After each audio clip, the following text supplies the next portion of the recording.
So this is what we got for the month. Like I said, we're going to go over some like highlights of 2023.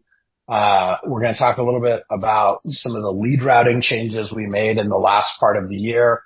We deployed those over the kind of between Thanksgiving and Christmas. So we want to spend some time with them today to ensure that you all like understand it, you know what to do with it. And then, if we have time, we're going to do a couple call recordings and then do a panel. So let's rock and roll. Top performers. First of all, like I mentioned, a year ago, this was an idea. We did not have, like, we allowed teams, and I say allowed on purpose because we didn't really have tools to support teams into the Ojo Select network. And a year ago, we said, hey, you know what? We think teams are the future of the industry. We want to go all in on not just teams, but partnering with the absolute best teams. We want to create more winners with these top teams. We created the subscription model. Our team has deployed all the technology that you all use every day, the lead routing, the ability to add and remove agents, start, stop them, pause them, the agent profiles on Movoto.com, like all the reporting dashboarding, all that stuff. It's not even to its first birthday. April 15th will be its first birthday. So you're literally like on a platform that is 9 months old today. And in those first 9 months, we've made 85,276 introductions to Pro Plus teams across the country. And so far, this is just so far. Now, keep in mind, there are customers that we introduced to you all today, yesterday, that aren't included in this. There are customers we introduced in the middle of December that they aren't going to close for several more months. They may not even close this year. They may close into 2025. But so far, you all have already made $7 million in gross commission incomes in just the first 9 months of the program, which is amazing. That was 790 transactions closed across the country. Again, in 9 months. That's unbelievable. You all should be super proud of this. It's amazing work. And we know that we're really just scratching the surface when it comes to these. Now, so for today, I'm going to show you for the first time, who is leading at the end of the last quarter of the year. So you have the Iron Valley Real Estate Group of Central Maryland at an 18.7% conversion rate. You have the Massari Home Group at 12.5%, Totally About Houses at 9%, the Misty Soldwich Home Selling Team at 8.5%, and the Novak team at 7.1% conversion. Now keep in mind, none of these teams have been alive for a year yet in our platform. The first public team that we launched, I think, on like April 10th or 11th, something like that. So, you know, the oldest lead that any one of these teams has can only be maybe 9 months old at this point. And we know even from those original segments of consumers we were introducing, there are still transactions coming. So this is just where they are today. If you go down the list, it gets pretty tightly bunched. We have a lot of you that are in the 6s, 5s, 4s. You just got to stay with it. You got to be relentless in your follow-up because this starts to show you what's possible. I suspect that into the future, as we look at these, you will see these continue to climb. The fastest closes. Now, I would love to tell you all that you are good. Unfortunately, you are lucky. As we know, like we don't make the consumer's timeline, right? We are there to help the consumer, when it is their timeline. And I showed this to Chris earlier and Chris was like, what is this? I was like, this is how long it took from the initial phone call introduction to the time the agent got paid and it closed. These are wild. 7 days, 11 days, 12 days, 13 days. So, Kelly, Keenan, Kristen, Ryan, Kieden, like, congratulations. You literally, like, hit the Ojo lottery with these. That is tremendous. And you did the right things. You helped the customer when they needed the help, when they wanted the help.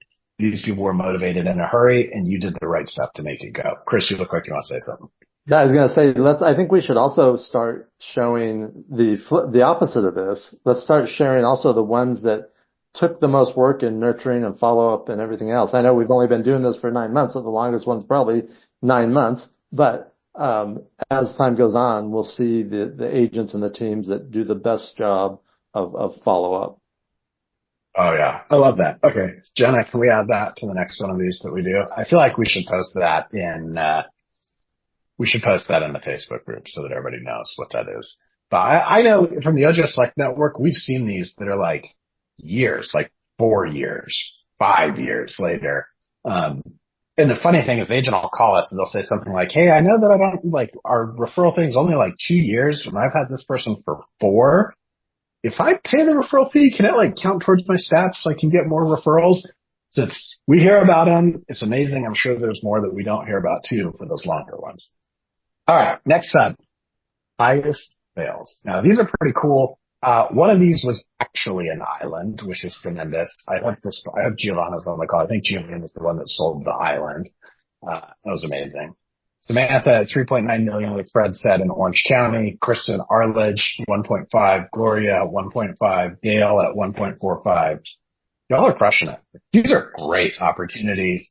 I talked to a team earlier today that they're like, hey, we're really excited for 2024. Like Pro Plus was good in 2023, but the market was like a little crazy and hard.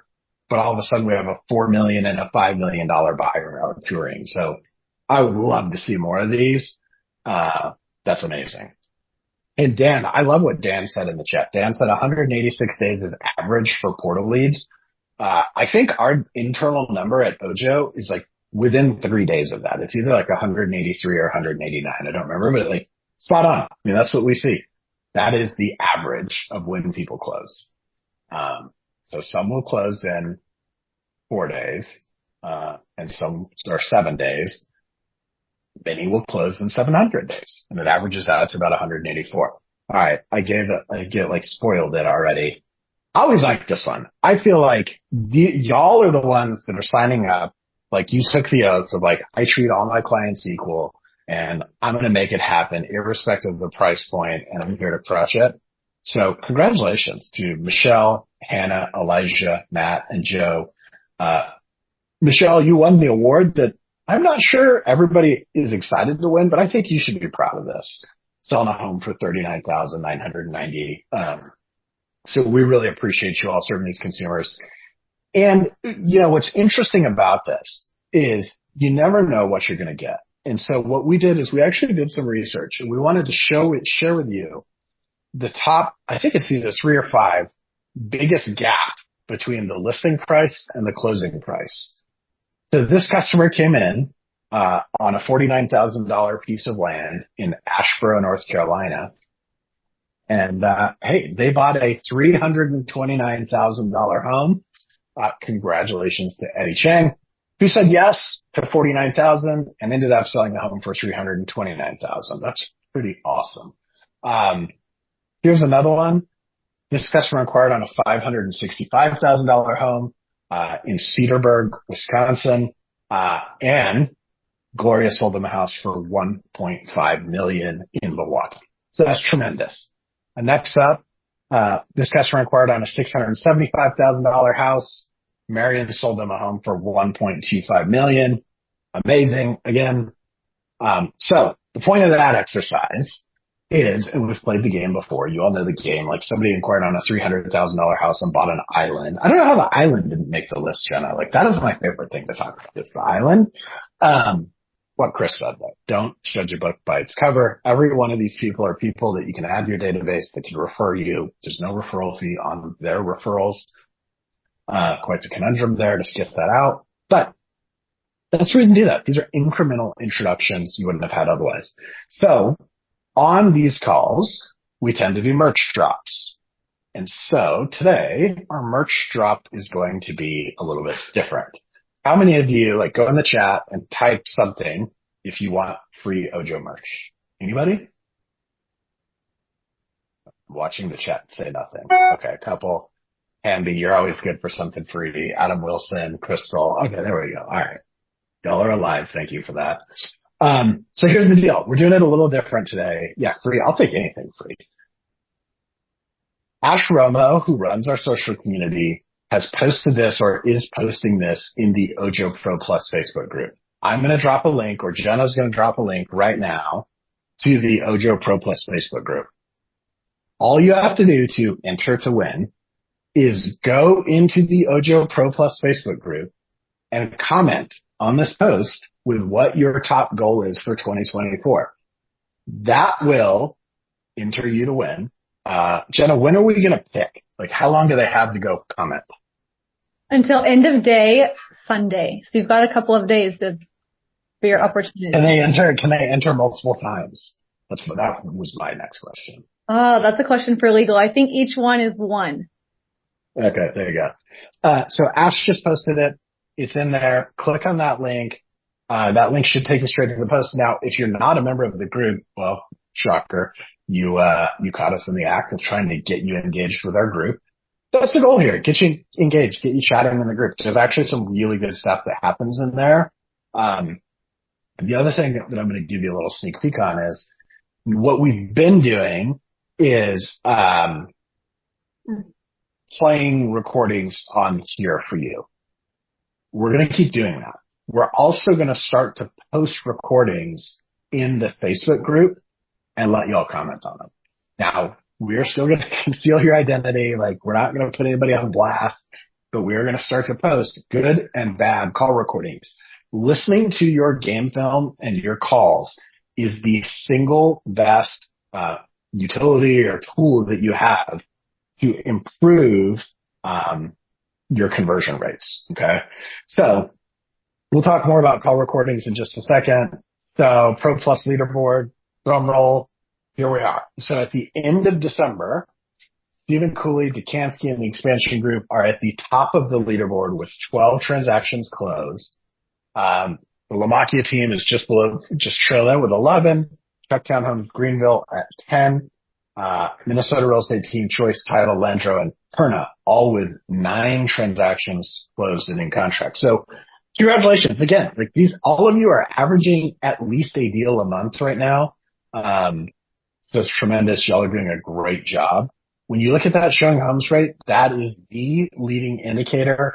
I know that over the holidays, a lot of you saw your showing homes rate drop a little bit because people are like, I want to wait till the new year. Like, I just have a question. No, I don't want to see it today. I have company next week.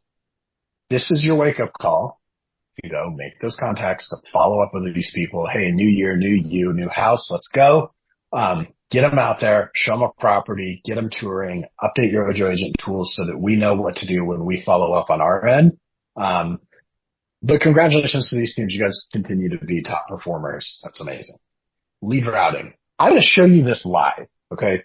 This is like a slide. If you are a team leader, just do this with me. Go to referrals.ojo.me.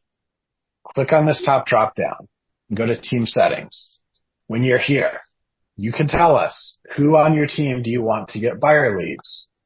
Who on your team do you want to get seller leads? Who on your team do you want to get cash offer seller leads? Or, hey, no, we don't have investors. You work with iBuyers. We don't want cash offer leads. Or yes, we do. And then, do you want none of your leads to be cash offer leads? Are you okay with up to half of your leads being cash offer leads? Or you're like me, I love buying houses on sale. So like, if I can get all of my leads as cash offer leads, I will take them. This does not mean you are going to get 100% cash offer leads. What this means is that the other way, we're going to try and balance. If you tell us it's 20%, we're going to do the math and say like, are they have more or less than 20%? And we may or may not send you the lead. 100% just means send me as many as you can give me. All right. Now, Spanish speaking leads also here. You can tell us, yes, we accept Spanish leads. Who are the agents on your team that will take Spanish speaking leads? The thing I will tell you about Spanish speaking leads that you need to be clear on, we do not have a Spanish speaking call center. So you are going to get them as soon as they fill out their contact form. We do have a Spanish speaking concierge team to help you with the follow up calls. They just don't do that initial vetting. So know that if you take Spanish speaking leads, you're going to get them as soon as they register. They'll go to whatever agent you tell us to send them to. And then we have a team that will help follow up, and you can still change your fallback lead receiver. Always encourage you to come in here and look at your zip code coverage. There'll be a big like warning sign at the top if you have any zip codes that are not set up properly. So you send us the preferred scripts for handoff calls and callbacks. Yep. I think that's like the perfect segue into our panel. But we'll get there. Chris, maybe write that one down and make sure. Let's talk about that scripting. And I think, Alex, we have some scripting that we're publishing as well. But you're perfect. You're the segue king or queen, with right into best practices in call recordings. And so I want to help you all do something. And this, I'm just going to warn you, this is going to be interactive and it's going to be super annoying if you don't play along with me and make it interactive with me. So when we make a call, you have to get in this mindset at Ojo, and when you're taking leads from us, that these are outbound prospecting calls. Like I literally heard a call the other day where we connected the agent and the consumer, and the agent comes on and they're like, yeah, how can I help you? And the customer's like, well, I don't know. You guys called me. And the agent's like, no, I didn't call you. They called me. The consumer's like, no, like somebody from some company called Movoto called me and they said you're an agent that was here to help me. So like, what's up? And the agent's like, no. They called me and they like spent the whole time arguing about who called who. You need to have the mindset that you are prospecting. Okay. And so it makes a big difference. In fact, you can see my screen is going up because I am about to play along with my own game. So this is the interactive part. I'm going to drop my screen share and I'm going to watch all your faces. When you get a phone call, a lot of times that call looks something like this, like, yeah, how can I help you? Oh, sorry. Hang on just a minute. I got X, Y, Z otherwise going on, right? The number of times when I listen to a call and it's like, oh, hang on, it's connecting to Bluetooth. Sorry, I'm in the car. Sorry, Costco. Hang on, I'm in a movie. Let me just step out real quick. I gotta call you. Like, that's what you do when you take a call. I want you all, and like Jeremy Wilson, don't do this because I see you in your car and I that you're on video while you're in a car. I think you're on the passenger side, so we're okay. I want you all to pretend for a minute that you're going to miss by now. And so whatever you do when you're going to make expired calls, do that. You got 10 seconds. For me, that means like I'm getting up, probably like shaking myself out a little bit. None of you are moving. Okay. But Oscar Garza, pretend, go along with me for a minute. Like get up. Like you don't make your expired calls sitting down, right? Like you're standing up and you're like, all right, that's it. I'm ready. You think through your structure, like, cool. I'm going to call this person. They're going to answer. And I'm going to be like, hey, it's Jeremy here at Movoto. I'm calling because I see that your home expired off the MLS. And I'm just calling to find out if they're still interested in selling that house. When you're looking to interview and hire the right, whatever your script is, right? Like you're going to call them. You got your headset on. You're ready. Some of you are looking at me like I'm crazy. Some of you are playing my game. Thank you. Does everybody understand? Can you like mentally go with me to what it feels like to be about to make a prospecting call? Nod, give me a thumbs up, do something. Everybody knows what they feel like right now. All right. What I do, and just remember yourself, like this is the feeling when it's like, I'm going to prospect, right? Like I'm going to make a call. And I want you to think to yourself, it's Ojo time. And I like physically, like right here, it's Ojo time. This is called an anchor. And this is a very real thing. It uses the neural pathways in your brain to help remind you. And now the next time that you get a lead from Ojo and it pops up and it's like makes the cash register sound or whatever it does and it's Ojo, all I want you to do, and I know you're going to think I'm a dork because I just want to make this, I want you to say it's Ojo time. Your physiology, the new neural pathway that you cut if you took this seriously will kick in and it will remind you like, I am prospecting. I am not taking a phone call. I am prospecting. And I promise you that next call will go different. So try to remember it's Ojo time. Like our team actually put together a win slide on this. There's like a fist that Bria did and everything like, boom, it's Ojo time. And I'm serious about this. That physical anchor to take yourself to wherever your prospecting space is, it'll change the game for you. If you're driving, pull over and take the call. Pull into a parking lot, stop for just a minute. This is you have 15 seconds to make that perfect first impression. This is when you're going to do it. Okay. And we're a little short on time, so I'm going to play just the first like minute of each of these. So. Hi, Chris. How are you doing today? Happy New Year. Hear that? Happy New Year. I'm good, thank you. Thank you. So I see, Chris, you're interested in a property located at Greystone Boulevard. What day and time works best for you to view this home? How'd they do?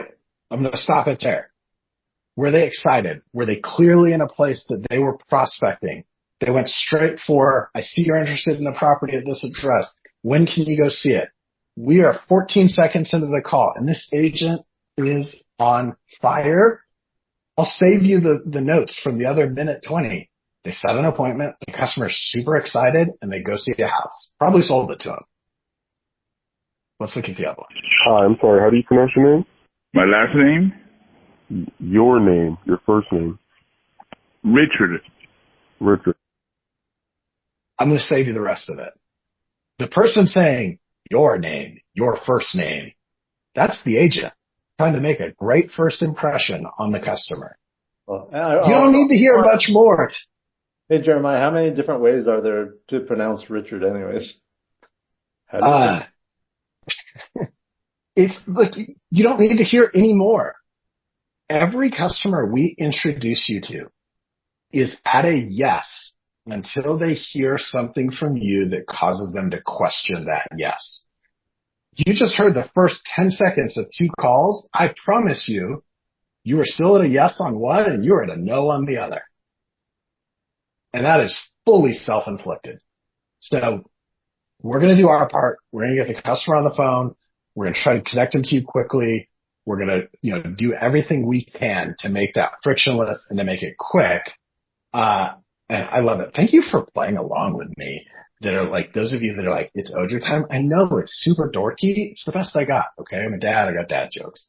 But yeah, Gail, you're right. It's like name, rank, and serial number, right? It's like, it's not an interrogation. It's a conversation.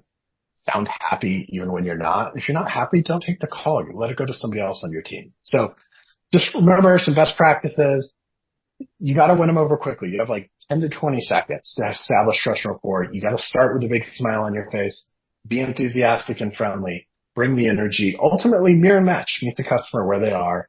Introduce yourself to them. Tell them why they're being connected to you. Even some of our best agents, I've listened to their calls, and they just forget. They say, they go and they say, they come on they hear the CDR introduce them. They don't realize the consumer doesn't hear that. And they say, hey, I've got, Jeremiah Taylor here on the line. I'm going to bring him on now. And then the agent gets on and they go, yeah, hey, how can I help you? And I'm like, that's nice enough, but it's not great. It's real simple. Don't take a picture yet, Dave. I got more. Give them what they want. If they want to see a house, show them a house. If they have a question about a house, help them answer the question about their house.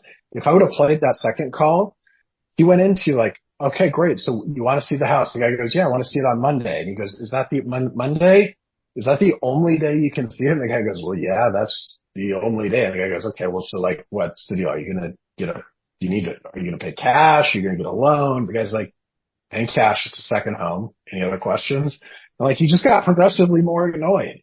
Like, if they're calling to go see a house on Monday, like, help them see the house on Monday. I know that's common sense, but a lot of us get into like our own heads. We're not in there. It's not Ojo time. Don't pepper them with questions. After you set the appointment, make sure you close the call with, thanks so much. It was great to meet you. Here's what's going to happen next. I'm going to text you my contact information. Maybe I'll even send you a video text. That's what the best agents do. All right, David, you can take your picture now. We're going to send it out too if you want. It's actually a lot of hubris to think that you're taking a picture of my slide. You may very well have been multitasking. So remember, connect, not learn.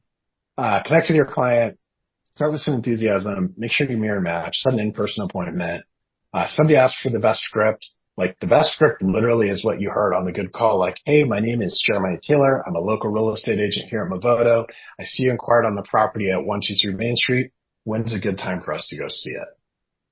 All right, Mr. Heller, I will let you bring on our panelists. I think, Jenna, you will say them. The minute one, I did okay. I have a lot to say today, so thank you all for bearing with me. Chris, I'll let you take it. All right. Jeremiah, thanks. Let me just quickly tell you about the panelists, and then we'll jump right into it because I know we are fly in here on time. Emily's from Atlanta. She's the director of operations for Michelle Hume's group. Michelle's a friend of mine. Love Michelle. I know her team does a great job to learn more about what they do and how they do it. We have Brandon. Brandon is the CEO and director of sales for the Greenville branch of the Chucktown Homes team. If you guys remember on some of the leaders that Jeremiah was sharing with you, this team was one of them. And then we have Santez Bowie, who's one of the agents on that team. So we're going to have a great conversation with these folks and more about what they do. So let's start with and if you're not one of these folks, go ahead and mute yourself so that we can have the conversation with them and everyone else can enjoy it. Emily, I'm going to start with you. Okay, great. So tell us about the Michelle's team and sort of how you guys handle introductions from Ojo and introductions from, other types of leads. What's your process? Yeah. So we have very much a team model here. So how we manage the Ojo leads and quite frankly, any lead that we have, our agents are scheduled in shifts. So we have 4-hour shifts daily where the agent is dedicated to accepting leads during 9. So sort of goes back to what Jeremiah was talking about. During that 4 hours, they are dedicated to their desk or their home desk, and they're only answering leads that are coming in. So speed to lead is like super important to us. So it allows them to quickly answer leads if it's a live transfer, of course, or reach out immediately if it's just a contact information. But then they're not driving, they're not with their kids, they're not out showing another property. So they're really dedicated to talking to the lead and making a connection. It really works. I love that. That's a great idea. And and is your process similar to what Jeremiah just shared with that list of, like, here's how to handle them? Are they trying to set an appointment right away, or are they doing something else? Immediately. How do you train them? Yeah, say probably 2 to like the last year ago, like during COVID, we were qualifying on the phone and we've really gotten away from that. Our goal now, obviously we want to make a connection with them on the phone, but really our goal is just to get in front of them, to get them to a meeting for a buyer consult to go over the process with them. We don't really want to get into it on the phone with them anymore. Yeah. We found over the last few months that really just getting in front of them is the best way to convert it. Awesome. And that's what we've seen too with all of our teams and all of your teams. Brandon, move over to you. Same question I asked Emily. So what's your process for handling these inbound leads with your team? Yeah, so we do things a little bit different than Emily does in Atlanta. So we're on a first to claim basis. So our agents have the ability to pause and unpause themselves from leads as long as they're caught up on their current leads. We really hold them accountable to the leads that they've dedicated to take and serve well. So if they fall behind on that, they actually get paused on leads. We find first to claim works really well for us because our agents get busy. They're out showing houses. And if they just can't accept a lead at that time, they just don't answer the lead. Now with our lead sources like Ojo, obviously we have the ability to pause and unpause, and our agents have that ability too. We have an agent hotline where they just text the agent hotline and say, hey, can you please pause me on leads for the next 2 hours? We really find a lot of value in that. As far as handling the leads, the main script we use is ALM, appointment, location, motivation. Our goal for that first conversation is to be about minutes long. And we really believe in not delivering any bad news on that first phone call. It's really about delivering, building that relationship, building rapport, and then serving them in that way. Good. And give the acronym definition again, because I know people will be asking. ALM stands for appointment. So within the first sentence, we're asking for the appointment. Location, we ask them what drew them to that property, what really stood out to them about it. And motivation, hey, are there any other homes in the area that you might be interested in? What else can we be showing you? All right. Love it. All right. And can I call you Tez or is it Santez? Tez works fine. Either one. All right, Tez. I like Tez. Tez, you're as an agent on that team. When you get those introductions, tell us about your philosophy and your goal with that initial conversations. Absolutely. So similar to obviously following the ALM, that's like we stick to that. That's the first thing we get out of the way. but also just keeping that energy. That's super important to all of my clients. That's kind of, I feel like my strength is the connection within that first 15 seconds. I've been super successful at that. So that's not something I really worry about. I knock the ALM out and I know the rest is just a conversation from there. And, once I establish that, instant rapport, the other thing that I found that helps me is to be familiar with these homes already. Kind of, I'm always out showing homes. If I'm not showing one by request, I'm just videoing it because I think it's cool. I'm super knowledgeable about the area that I've serviced. So when somebody mentions a home, I'm like, oh wait, I just saw that, and that's helped me a whole lot. One other thing I'll add is just my life experience. Like I kind of pride myself on being pretty open to different cultures, different, moods, whatever, and that helps me to relate to people a lot easier. I've been in the lows and the highs, so I kind of know how to meet people where they are. And that's just what's helped made me successful is what I think. Yeah. So meeting people where they are is such a key point. Let me ask you another question, Tez. How do you end like that initial conversation? What happens when you end it? How do you end it? And then what do you do immediately afterwards? Well, how I usually end it, it just depends on kind of what they were looking for. Obviously set the appointment, try to meet them out at the house. One of the things that's helped me a lot is that initial search that I set up for them.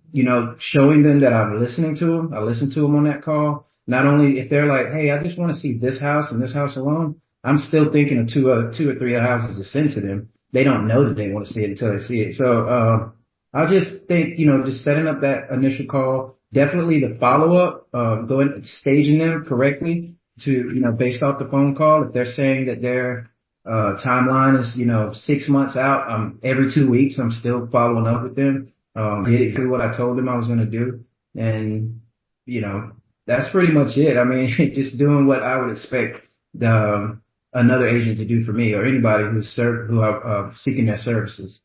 Got it. So Brandon, I assume you're just looking for a whole army of Tezes to have on your team, huh? Yeah, if I could get more Tezes, I'd be okay.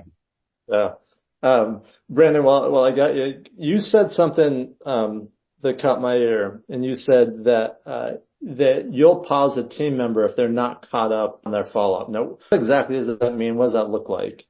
Yeah, so our team is I would say 80 to 85% of all our transactions in from internet lead platforms such as Ojo Plus. We did 260 transactions last year, and the vast majority of partnerships with Ojo Plus other partners.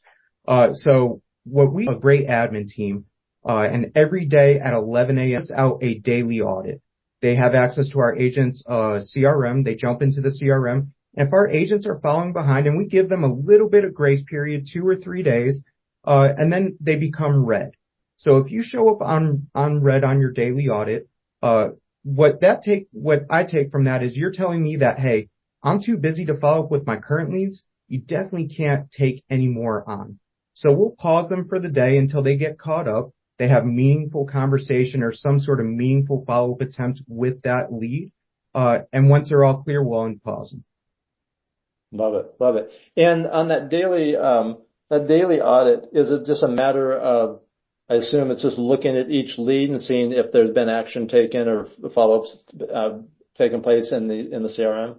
Correct. We have a great CRM. We use Follow Up Boss, and all our admin team has access to each of our agents' Follow Up Boss. So what they'll do is they'll just organize each time tag in order of last communication. So we have 4 time tags: daily, 2-day, weekly, or biweekly. And then like I said, we give them a little bit of grace period. If they fall 2, 3, 4 days behind, depending on the time tag, they'll pop up red for every single lead that they're late. And I think our number is 10. If you have 10 or more leads that are late across all 4 time tags, we're going to pause you for the day. Got it. Emily, with your team, how do you drive, conversion and accountability? What are some of the things you guys do on Michelle's team? It's modeled pretty similarly to Brandon's team. So we don't do, ours is not a daily audit. Ours is more weekly. And we base so Boomtown is the CRM that we use. So per category in Boomtown, we have requirements and best practices. So, for each one, of course, it needs to have an e-alert sending them listings. So we make sure that that's active, and we look at last time contacted. And if it's not been timely, we make sure that the agent reaches out to them. We have an ISA division that also assists us in contacting the leads, which is super instrumental in production, and getting these leads converted. But similarly too, we will pause them. So if there's a lot of neglect, in their database, whether it be Ojo leads or other leads, we pause them until they can sort of get caught back up. And we give them a little bit of a period to get caught back up before we funnel them new leads. Yep. For Brandon or Emily, when an agent gets paused, what's typically the behavior you guys see? Are they like, hey, I'm caught up, unpause me, or are they, pissed off, or what's that like? I think it depends on the agent. We try to take the emotion out of it, and our standards are really clear and written out and communicated, and they're visible to everybody at any point. So if we have to have a sort of conversation like that, they're pretty much expecting it before we even have to talk to them about it. And our goal is to quickly get them back on as soon as possible. But I think it depends on the person, but usually they're on it. Yeah, I agree with Emily. And what I would say too is it's really important to know where your agents are at when, where they're at in life too. So if I start seeing agents really consistently fall behind, I pick up the phone and just say, hey man, Tez, I see you're falling behind. Is there anything I could be doing to serve you? Is there anything going on in your life that I can help you with? Do you need some help with your leads today, man? I'll jump on the phone for you. I would say most of our agents are just like, hey, I'm super busy showing. I'm going to take care of it today. We have a really ownership mentality on our team. And we all hold each other accountable for the leads, because the leads Tez have, we all love that Tez has the leads, but he's taking that opportunity away from somebody else who would diligently follow up with that lead. And that's something that all of our agents, Tez included, really take to heart. I took this lead, I dedicated to follow up consistently with that lead. And if I don't do that, I'm taking that opportunity away from another team member. Yeah, super helpful and great. Someone said it in chat, but I'll say it out loud. Great leadership on both those teams. Mm-hmm. Tez, question for you, agent question. So you took that call, you built rapport, you set that appointment, you used ALM. Now you're at that first property. Tell us about what you try to do on those initial appointments, those initial meetings. Okay, yeah. I think the first and foremost, the showing starts before I get there. Like, I'm already looking at some of the basic things that like, the normal things. When I come into the home, I want to kind of have the basic things, repeatable on, at an instant. So it's not really a question. And a lot of times what I'll do is I'll just tell them as we're walking through it. And then the house really sells itself, honestly. Once they know these little things, it's all about, do you like the color? It's more like, how does this feel for you? And, I think that's really more important. Again, I don't really focus on some of the things that I can just send them. It's more like kind of pitch showing them themselves here. And if they feel comfortable here, then it's going to be right for them. Obviously the numbers, we get into those later. I tell a lot of people that I train, so I get the opportunity to train a couple agents too. And I tell them, use that first visit or the first showing as the moment to get to know them. It's not really about the house. They'll probably look at 10 more houses, so use every opportunity, those face-to-face opportunities to kind of dig into who they are. And more importantly, let them know who you are, because you're still trying to sell yourself too, I think that's kind of where I keep my heart, I know this is sales, but I tell people it's sales versus their life, so it's like finding that balance is what I try to stick to. Yeah, I think that's awesome. And, one of the biggest mistakes we see agents make is they try to do that on the initial call instead of waiting to the appointment face to face. It's so much more effective when you can have that type of interaction to really get to know them and for them to get to know you. So good job. Good job. Here we are in the beginning of the year. 2024 was a great year for some, not a great year for others, but Emily, on your team, what's the main focus right now? Here we are at the beginning of 2024. What have you guys been talking about? What do you focus on? What are you guys doing?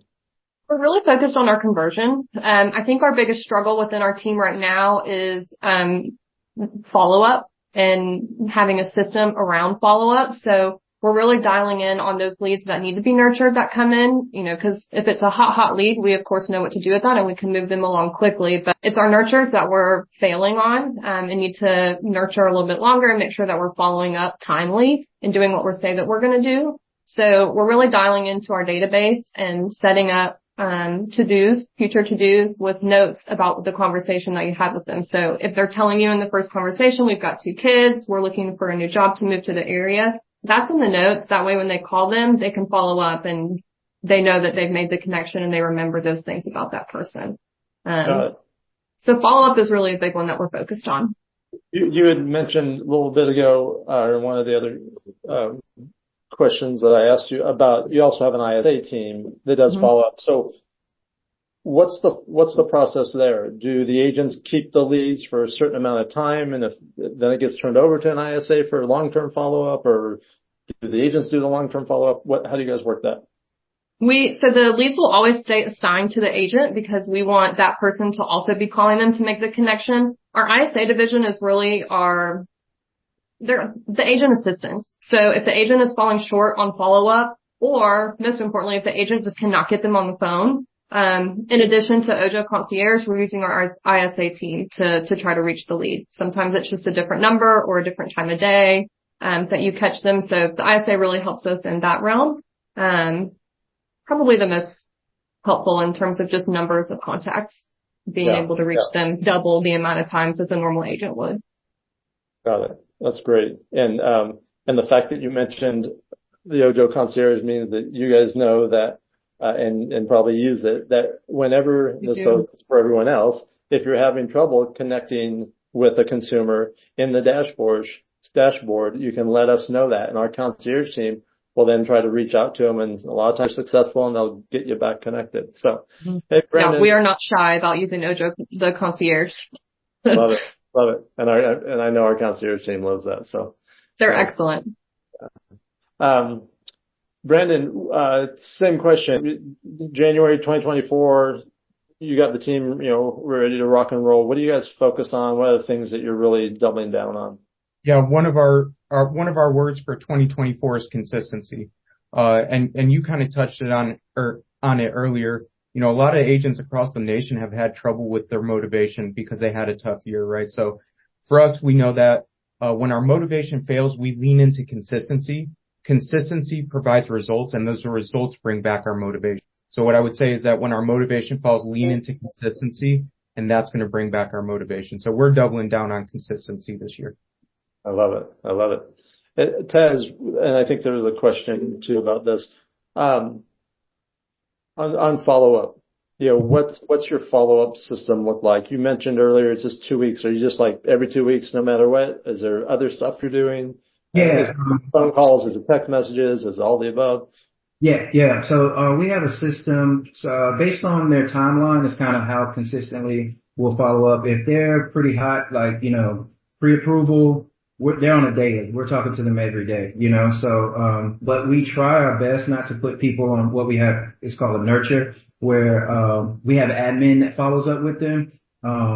We try our best to keep them off of that, but some people just, they really didn't want to buy a house. They were just clicking. But we'll still follow up with those people. We actually have a call night coming up next week, where our team gets together. We're going to go through, this one is for reviews. I don't know if I'm able to reveal that, but this nurtures the people that are on nurture, and a lot of times we get a good bit of those back into our daily, 2-day, weekly, and biweekly stages. So now, as far as follow up, once I do have them, no matter what stage they're in, it's text messages. I myself, I'm a conversationalist. So, I like to have phone calls. You can ask anybody that knows me. You text me, I'm probably going to call you because I don't want to text. I feel like 2 minutes of that phone call stops us from texting the whole day about one little thing. So, just try to follow up with a phone call if possible. A lot of people are texters these days, and I get it. Also will text if that, depending on the time of day or, depending on the consistency that they have not been following up with me. Now, what I've found that helps is videos. So I'll go out and shoot showings of just showings. I think a year or so ago, I was doing something I called the 3 things I love about this home. I would post that on YouTube, and then I would send it to a good many people. What that does is it gets them to see my face. It gets them to see how I interact and just who I am. And then hopefully, if they watch that, the next time I call or text them, they'll remember me, and then it might get them to respond. So those are some of my strategies. But like Brandon said, consistency, no matter what, just calling. Sometimes you'll call a person or we'll get the connection. There's been many times we'll get a connection, answer, or after we follow up. Just continue to pound that on, and just two calls when you call, text at least 2 times a week, I would say, and send videos. So that's pretty much it. I love it. Everyone will get this recording, but there was like 10 good points in there. And I might send this to my kids, because when I call them and they text me back and say, "What's up?" it drives me crazy. But anyways, that's a whole nother story. Emily, what's the follow-up system on your team? What's that look like? We have, similarly to Tez, so it depends on the category that we've got them in. Obviously if they're hot, we're the same way. We're reaching out to them every day. You should be in constant communication with them. Our people who have a little bit longer of a long-term plan, so like our 6 to 12 month, want to buy in a year, we're going to follow up with them at least monthly, at minimum. For any new lead that comes in that we've never made contact with, 14 days of paying. So in 2 weeks, I need you to call them at least 10 times. And I want you to sprinkle in some emails, some texts. Video texts we love those. I think agents sometimes are a little scared to send them, but I think they really go a long way. But yeah, at least 10 calls in 14 days to try to get them. And our ISAs are going to do the exact same number of calls. So we try to hit them as many times as you can. Yeah. Yeah. I agree on the video text. One of my daughters got a video text from the service professional at the car dealership where she took her car into service. And he sent her a video and showed her stuff on the car and everything else. And I was like, wow, these guys are on the ball. That's really cool. Yeah. All right. So I think there was a question I saw. This for any of you.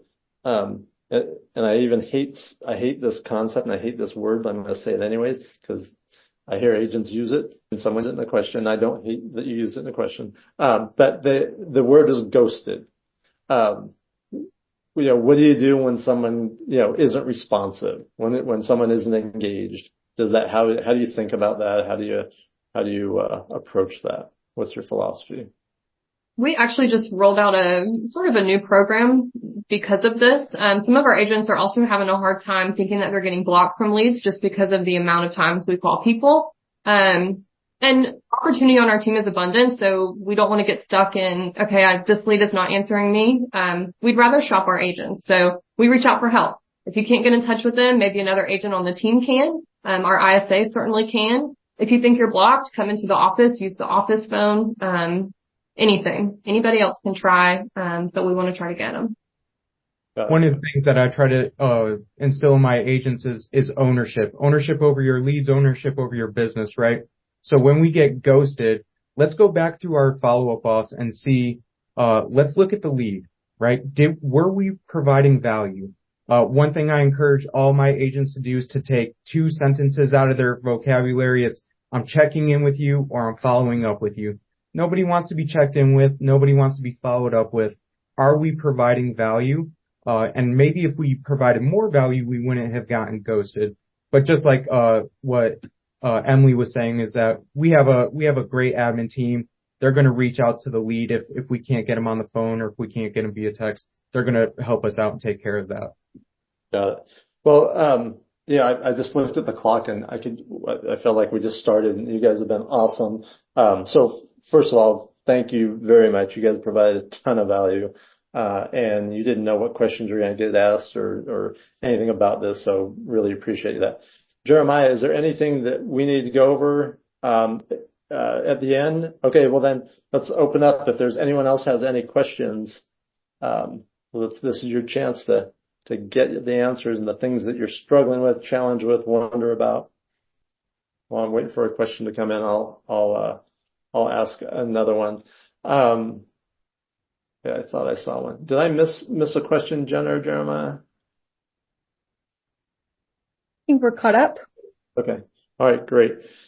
All right, in the last couple minutes, Tez, I'll ask this one of you. When you mentioned, video and you're sending those videos and everything else, a lot of times I feel like agents don't follow up as much because they feel like they might be bothering the person. How do you think about that? Man, I will say I'm one of those people who doesn't want to bother people. I literally just left a message on a person's, a client's phone today. And I was like, hey, I don't want to be a bother. And like, really, honestly, I just want to have this 2 to 3 minutes. And obviously I said it the nicest way possible, respectably. I want people to know that I can help them. I really can't. If I ever had that chance to show you, I'm not going to let you down in that, but I just need that chance. So I just kind of really just be 100% with people and just show them I'm a real person. I'm not really, sales, obviously I need to eat, but the bigger picture is I can help you. I can really help you. So I used to internalize a lot of those, like to be ghosted or whatever. And then I just realized that, it's people are living their lives. It's not all about me, and, like Brandon tells us, like, this is what we do every single day. Like, this is our job. This is all we know. For them, it's just a once in a lifetime thing, and they got a bunch of other things. So just realizing that, but just staying consistent. I mean, it's going to come back around. What I hear you saying is your desire to be authentic and to communicate and to get across that you can help them is much stronger than any concerns about bothering them or anything else. Is that? Yeah. It's more of a joke now, but it's like buy or die. Tell me to go away. I'm going to continue to follow up, but also understand, it's not about the sales. So, yeah. All right. Love it. Well, Emily, Brandon, Tez, again, thank you guys. It's no wonder that you're all doing great. Both your teams, Michelle's team, the Chucktown team, Tez, you obviously are rocking it. Thank you guys. We love being in partnership with you. Thank you for everyone that joined us and took the time to do this. We do these for one reason, to help you get better. And you don't need to wait each month. If you have questions or anything we can help with in between, communicate with us. Go comment in that Pro Plus Facebook group to win merch. Thanks, everybody.